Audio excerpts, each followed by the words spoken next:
I'd like to say a few words in memory of my father. My father was Hossein Khodadoost, who was born in Tehran in 1905. His father passed away when he was less than 2 years old. He had an older sister and a younger brother who at the time when his father passed away was only 40 days old. He lived a very difficult life, and when he was a teenager he had to struggle to help the family survive. He came from a very devout Muslim family who regularly went to the mosque and who observed his 5-day obligatory prayers every day. Then when he was in his 20s, he started reading a number of anti-Baha'i booklets, which were plenty in Iran. And he started questioning some of the premises and some of the things that he saw in those booklets, that they are spies of Russia or spies of England, and they're anti-Islam. They do bad things, and all of those kind of things. And he was curious to see if there's any truth in this kind of thing. So he came across a number of Baha'is, and he was, in a hostile manner, in effect, he started asking questions. Gradually his heart melted, and he thought that they seemed to have some truth. He went back and forth to the mullahs, and he was not convinced with what they say. And then sometime, when I believe he was in his late 20s, perhaps 28 or 29, he accepted the Baha'i Faith totally and became a member of the Baha'i Faith. He had held different jobs. By this time he had got his undergraduate degree through correspondence from France. And then he had worked for different organizations. He was then working for Bank Milli of Iran, and he was offered a senior position in the bank in the city of Kerman. So he transferred to Kerman, and he soon thereafter he came across a Baha'i family, and he met a woman, being my mother, whose name was Farouk, from the city of Kerman, and he married her.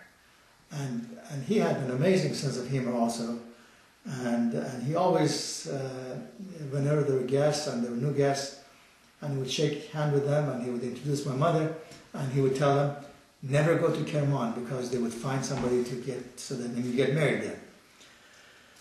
So anyway, so he came to Tehran, and shortly thereafter, they had 2 children, my older sister Tahira and myself, and this was now 1942, in the middle of World War II.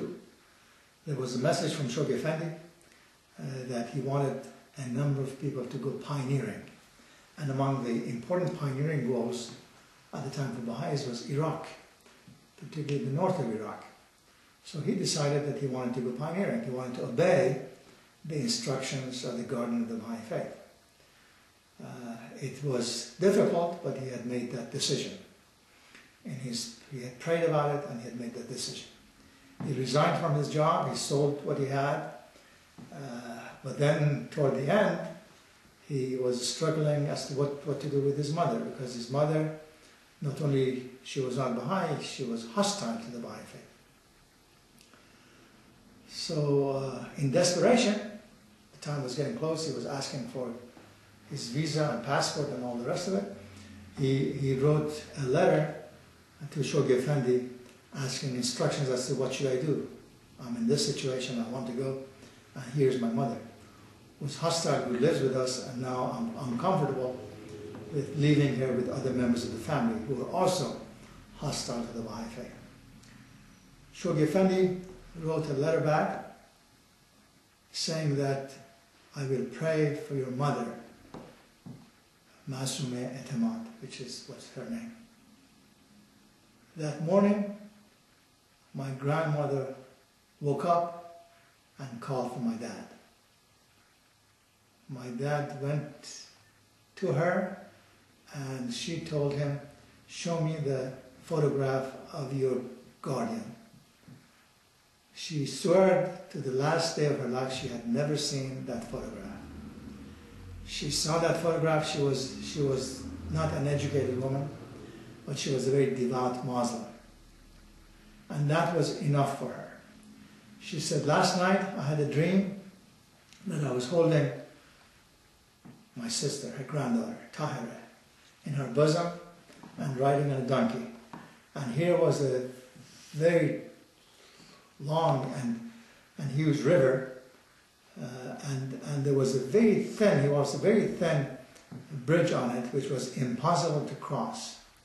Your guardian, Chogi Fendi, was on the other side of the river and told me to cross that river and do not be afraid. And I crossed the river and I woke up. And here it is. And after all these years of hostility, this was like 7 years after my father had declared, she became a Baha'i. And she remained Baha'i for the rest of her life. That day she said, I'm ready to come with you pioneering to Iraq. So they went pioneering to Iraq together. That is, my father, myself, my mother, and my sister, and a foster son that we had, whose name was Akbar. We all went together. This is me and my mother in 1942, when we went pioneering to Iraq. Unfortunately, shortly after, in a year or so afterwards, it was the middle of World War II, and the hostilities were there, and there was uprising against Baha'is by the government and the system in Iraq, uprising against all Iranians. And all Iranians were deported. And we were put on an army truck, and we were sent back to Iran. It was a very difficult journey. I remember that journey. I was 3.5 years old. And I was in the bosom of my mother. She was crying all the time. It was very difficult. The roads were unpaved. It took days, I don't know how many days, until we reached back in Iran, and so we continued to live. And my father went back and started working again for the bank. Now, his family, my father's family, were still, for the most part, very hostile to the Baha'i Faith. And they came to our house with reservation, very seldom. Our relationship was always cordial. And my father loved many of them, including his brother, who remained hostile to the very end of his life. My father always, he was not well off, so my father always took clothing and food and money to his house. And he sometimes came to visit him and his mother, but he would always stand up, he would never sit down, and he would not eat anything from the plate, thinking that he would become najis. This means he would become unclean, because Baha'is were unclean according to Muslim fanatics, and he was a fanatic Muslim.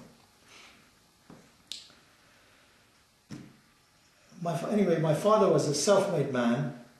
He rose up in ranks in Bank Milli, and he held high-ranking positions, and he was well regarded in the community by both Baha'is and non-Baha'is. And he served on local spiritual assemblies and on several Baha'i assemblies several times. And one of the things he loved, because he could not go pioneering again to go teaching with the faith in other countries, he always wanted to serve the Baha'is who went pioneering. So he accepted to help people to go pioneering and take care of their affairs. So people trusted him. Anyone who wanted to go pioneering and was committed to go, and let's say he had a house he wanted to sell, he had some furnishings and things and properties that he wanted to sell, he would just dump them on my father, say that this is for you, I'm going to go, you take care of it, you sell it, whenever you get the money, send me the money. And so they trusted him like that. At one point, there was, I don't know how many pioneers there were, 20, 25 people that he was taking care of their affairs, and it became too much.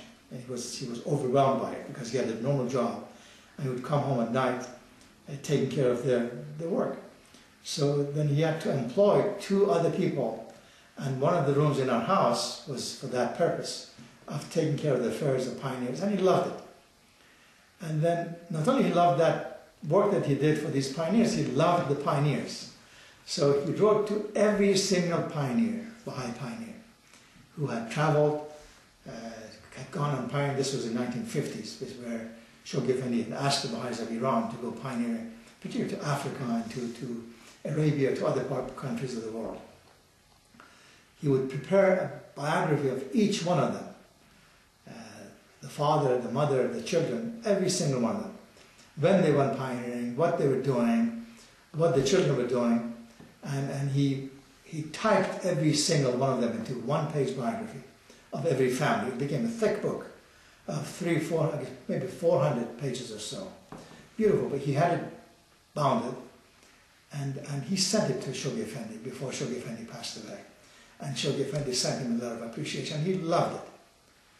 And he was very thankful for what my father had done in that respect.